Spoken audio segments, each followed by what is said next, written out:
tu l'attendais, elle est enfin là. C'est l'heure de l'histoire la plus folle.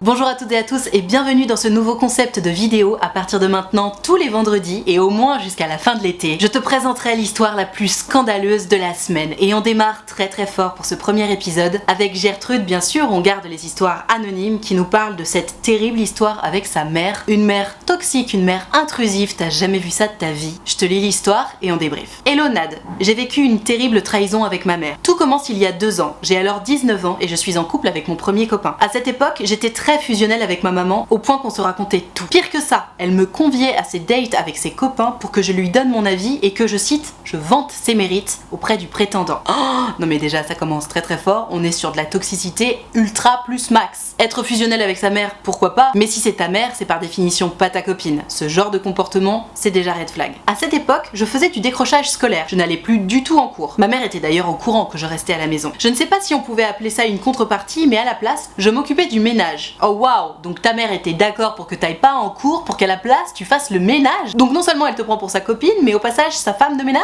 Oh, mon petit copain était évidemment au courant, il essayait de m'encourager, mais c'était pas facile. Petit à petit, il m'a fait remarquer certaines choses anormales qui ne l'étaient pas pour moi. Par exemple, le fait que ma mère ne me pousse pas à retourner à l'école, que je m'occupe du ménage pendant qu'elle faisait la sieste à la maison, et que quand ma mère était mal, due à sa dépression, c'était moi qui devais la rassurer et la reprendre en main, lui dire comment faire les choses, être l'autorité auprès de mon petit frère. Tu l'auras compris, tout un tas de choses qui n'allaient pas. Oh waouh. Donc en plus de tout ça, on rajoute aussi l'inversement des rôles, c'est-à-dire que tu étais la mère de ta propre mère. Oh.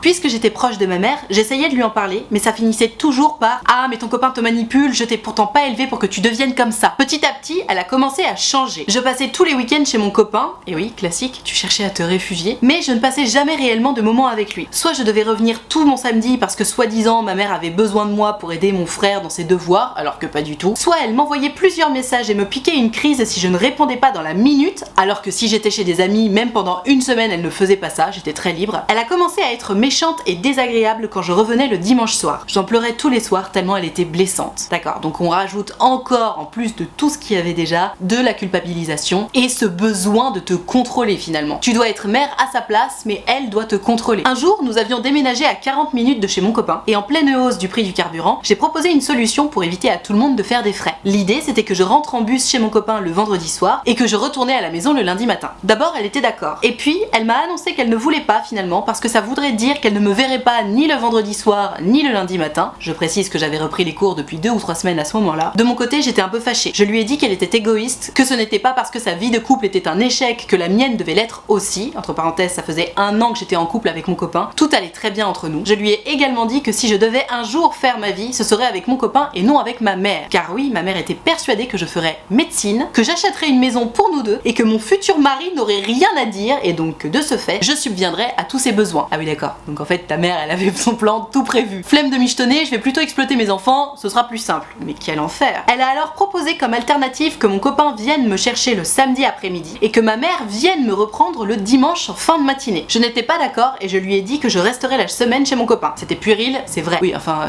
puéril, t'avais 19 ans, donc en fait à partir de là, tu étais déjà majeur et capable de dormir là où ça te plaisait. Même si tu vivais chez ta mère, donc c'est forcément les règles de ta mère, etc. C'est quand même un comportement anormal. Au cas où c'était pas déjà suffisamment évident que le comportement de ta mère n'est pas normal et toxique. Donc puéril, admettons, moi je trouve ça surtout très normal de péter un plomb à ce stade et d'avoir besoin d'air, tu vois. Et d'ailleurs je sais pas tant si c'était puéril parce que t'es rentré dans la confrontation, t'as essayé tant bien que mal de mettre tes limites. D'abord t'as proposé des solutions et ensuite t'as mis des limites.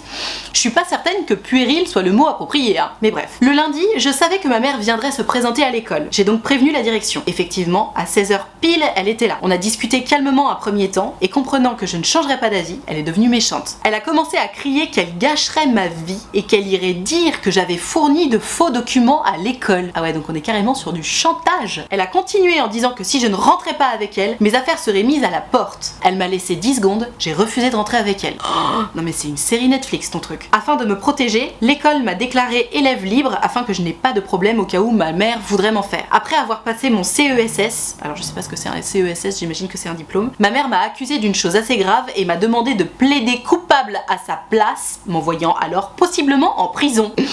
Non mais c'est pas possible, y a pas de fin à cette histoire. J'ai refusé. Par la suite, elle n'a pas arrêté de me manipuler, de voler le peu de pension alimentaire à laquelle j'avais le droit. Elle a été jusqu'à me souhaiter que mes futurs enfants me rendent malheureuse. Pour ma santé mentale et ma sécurité, j'ai préféré couper les ponts. Non mais tu m'étonnes. Ça a été une décision très difficile, mais nécessaire. Jamais je n'aurais cru que ma mère me trahisse ainsi. Elle n'a pas agi comme une mère, elle ne m'a pas soutenue, et à aucun moment elle n'a voulu reconnaître le mal qu'elle m'a fait par toutes ces paroles blessantes. Enfin, ces paroles blessantes et tout le reste du comportement. Avec le temps, je me suis rendu compte que plusieurs fois ma mère n'avait pas été correcte avec les autres. Entre parenthèses, des histoires d'arnaque principalement. Je me suis rendu compte qu'inconsciemment, je la couvrais. À présent, je vis chez mon copain, on se soutient mutuellement, je ne regrette rien. Tu m'étonnes, c'est normal. Encore merci pour tes vidéos, continue comme ça.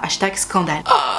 Ah non mais waouh. Effectivement, mais quel scandale. Quel scandale cette histoire. J'arrive même pas à croire que ça puisse être vrai, une histoire pareille. Une mère si mal intentionnée. Je sais pas quelle est son histoire à ta mère, mais elle doit avoir de sérieuses valises derrière elle pour te faire à ce point porter le chapeau de ses échecs dans la vie. Parce que partir du principe que c'est ma fille qui va devenir médecin, qui va subvenir à mes besoins, que de toute façon moi je serai jamais seule parce que ma fille elle habitera avec moi, elle va acheter une maison pour nous deux, son mari n'aura rien à dire. Ouais, elle a complètement inversé le rapport mère-fille, c'est-à-dire que tu étais sa mère, c'était à toi de la protéger, c'était à toi de la rassurer, c'était à toi de faire le ménage, de t'occuper de la maison, bientôt de subvenir à ses besoins, ce qui est de base le rôle du parent. Le parent s'occupe de son enfant, le parent rassure son enfant. Éventuellement, le parent peut aider, s'il le veut et s'il le peut, son enfant financièrement parlant. En principe, c'est pas l'inverse. Oui, j'aimerais revenir sur le fait que, à un moment donné, pour ta sécurité et ta santé mentale, tu as eu besoin de couper les ponts. J'aimerais rappeler quelque chose, parce que à ces personnes qui ont coupé les ponts avec leurs parents, très souvent, ce qu'on leur dit, c'est « Ah, mais comment tu peux faire ça à tes parents après tout ce qu'ils ont fait pour toi, etc. » J'aimerais donc rappeler que quelqu'un qui va couper les ponts avec ses parents, évidemment qu'il le fait jamais de gaieté de cœur. C'est toujours une décision très lourde et très grave de couper les ponts avec ses parents. La question qu'il faut poser à quelqu'un qui a coupé les ponts avec ses parents, c'est pas comment est-ce que tu peux leur faire une chose pareille. La vraie question à poser, c'est qu'est-ce qui s'est passé dans ta vie pour que tu en arrives à avoir besoin de faire ça. Un enfant qui coupe les ponts avec ses parents, c'est une question de survie, exactement comme dans ton cas, ma Gertrude. Oserais-je dire que c'est presque mérité de la part du parent, parce que dans une attitude aussi toxique que celle de ta mère,